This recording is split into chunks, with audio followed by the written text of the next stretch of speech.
Unajua sisi tunatoa huduma wezeshi. Kwa hiyo kule bwana, ninyi ndio mabalozi wetu, establish mahusiano mazuri na kila mtu. Taarifa hizi tunazozitoa tusiache kuzitoa, ni muhimu. Na waombeni sana tuhudumie wateja wetu vizuri, na hasa hawa wateja wanaopiga simu wakiwa na changamoto. Jamani, hebu tuwe serious. Mtu ambaye anavumilia wizi huko kwake na achukui hatua, mambo ni mawili tu: hana uchungu na vile vitu kwa sababu sio vitu vyake. Mbona nyumbani kwake hakuibiwi? La pili ni kwamba ule wizi yeye ni sehemu yake. Sasa ili haya mambo mawili tuyaepuke na watu waondoe hiyo dhana, ni sisi kuonekana tunapambana na huo wizi na kuzuia hizi dosari ndogo ndogo ambazo zinafanya watu watuangalie kwa macho ya tofauti.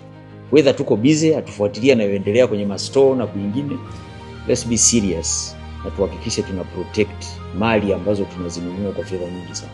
Sisi kama mameneja tumejipanga kuhakikisha kuanzia sasa hivi tutalinda miundombinu yetu zaidi, na tutatafuta mbinu mbalimbali kuhakikisha miundombinu yetu watu hawaibi vifaa wala haviwezi kupotea. Na sisi tumelichukua kwa uzito huo kwa sababu miundombinu ndio inayomhudumia mteja, inayotuletea mapato. Kwa hiyo ni jambo ambalo ni muhimu katika mustakabali wa utendaji wetu wa kazi, na tukitoka hapa tunashirikiana na vyombo vya dola katika kukamata wahalifu ambao wanafanya na kutuhujumu katika miundombinu yetu.